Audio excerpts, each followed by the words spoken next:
जानकी के 3 बच्चे थे, जिसमें से 2 लड़के विनोद और प्रमोद और 1 लड़की कविता थी। बिन बाप के बच्चों को जानकी ने खूब लाड प्यार से पाला।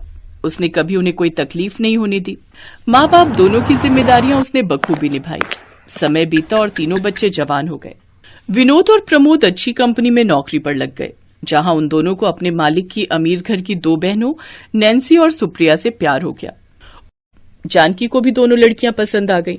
फिर सबकी रजामंदी से शादी की तारीख पक्की हो गई। माँ, मैं तो अपने भाइयों की शादी में गाउन पहनूंगी। हाँ, तू तो ऐसे तैयारी कर रही है जैसे हमारी नहीं बल्कि तेरी शादी हो, हैं? और क्या भला आखिर क्या जरूरत है बेकार में खर्चा करने की? माँ, ये तो तुम्हारी ही साड़ियों से कोई पहन लेगी, हैं? आखिर तुम दोनों भाइयों की इकलौती बहन है, इतना तो इसका हक बनता है। फिर जानकी ने अपने पैसों से कविता के लिए गाउन बनवा दिया। ऐसे ही शादी वाला दिन भी आ गया और जानकी की दोनों बहुएं ब्याह कर घर आ गई। कुछ दिन ऐसे ही बीत गए। एक रोज, बस अब जल्दी से अपनी बेटी के हाथ भी पीले कर दूं तो मैं अपने सारे फर्ज से मुक्त हो जाऊंगी। वैसे भी मैं अस्थमा की मरीज हूँ, न जाने कब क्या हो जाए। तभी जानकी की दोनों बहुएं वहां आ गईं।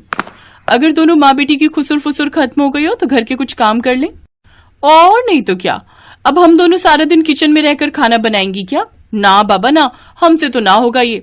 चल कविता, रसोई में बर्तन रखे हैं, उन्हें धो दे, फिर खाना बना ले जाकर।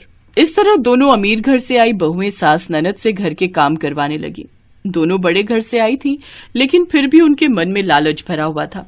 सुनिए जी, ये माँ जी कविता को कुछ ज्यादा ही प्यार करती हैं। अब कल की ही बात लो, माँ जी ने अपने सोने की बालियां कविता को दे दी। मुझे तो डर है कहीं एक दिन वो ये घर भी उनके नाम ना कर दें।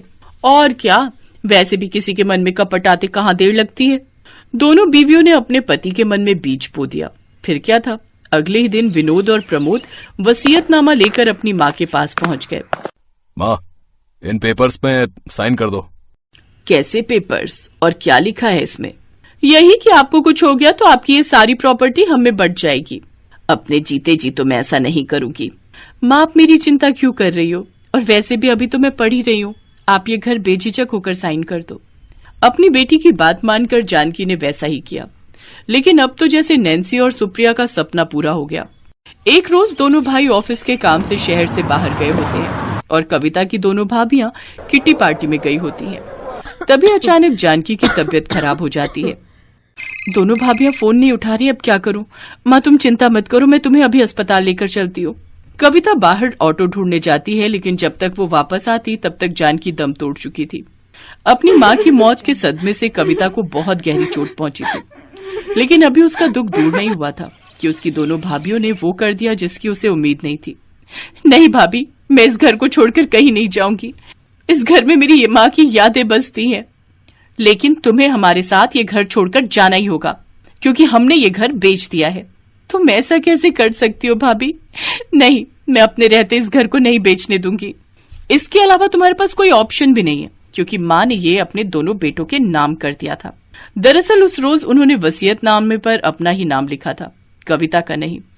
कविता मजबूर थी, वो कुछ नहीं कर पाई और मजबूर होकर अपनी भाभियों के साथ चली गई। कविता हमेशा अपनी माँ को याद करके रोती रहती।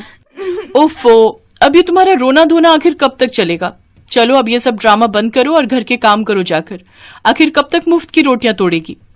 हाँ उठो अब, और रसोई में बर्तन पड़े हैं उन्हें धो लो, फिर कपड़े भी धो लेना, लेकिन पहले रसोई में जाकर नाश्ता बना लो। अगर मैंने इनकी बात नहीं मानी तो ये दोनों मुझे घर से निकाल देंगी, फिर मैं कहाँ जाऊंगी। अब कविता सारा दिन घर का काम करती और जब समय मिलता तब आधी रात को पढ़ने बैठती। एक दिन घर में विनोद और प्रमोद की बिजनेस पार्टी थी। उसमें क्लाइंट्स के साथ उनकी वाइफ भी आई थी। सारी तैयारी कविता ने अकेले कर ली। तभी पार्टी में एक औरत ने नैन्सी से पूछा, ये लड़की कौन है नैन्सी? ये हमारी नौकरानी है। ये सुनकर कविता को बहुत बुरा लगा और वो बिना किसी से कुछ कहे उस घर से चली गई। लेकिन उसे कहीं ठिकाना नहीं मिला, इसलिए वो फुटपाथ पर रहने लगी और भीख मांगकर अपना गुजारा करती, साथ ही अपनी पढ़ाई भी करती। समय बीतता रहा और एक दिन उसकी मेहनत रंग लाई। उसने एसएससी की परीक्षा पास कर ली। फिर भीख मांगने वाली एक गरीब ननद इनकम टैक्स अफसर बन गई।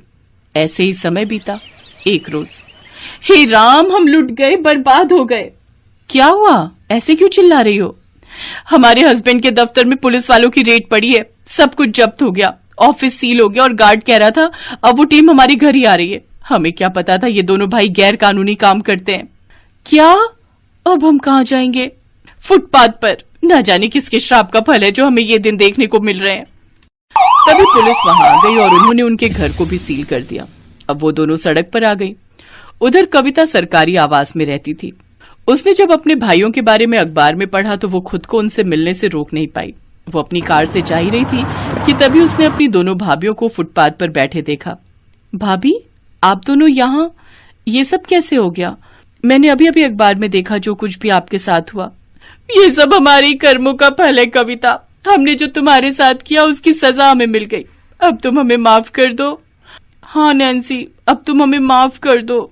आप दोनों घबराओ मत और मेरी गाड़ी में बैठो और मेरे घर चलो। तुम्हारी गाड़ी? तुम्हारा घर? हाँ, अब मैं एक इनकम टैक्स ऑफिसर बन गई हूँ। अपने दोनों भाइयों को छुड़वाने के लिए कुछ करती हूँ मैं। खुशी के मारे उसकी भाभियों ने उसे गले से लगा लिया। उसने अपने भाइयों की भी जमानत करवा दी। अब दोनों भाइयों ने कसम खा ली कि वो अब ईमानदारी से काम करेंगे। अब दोनों अमीर भाभियां अपनी गरीब ननद के बड़प्पन के आगे झुक गई, क्योंकि आज उनकी गरीब ननद उन दोनों से भी ज्यादा अमीर थी।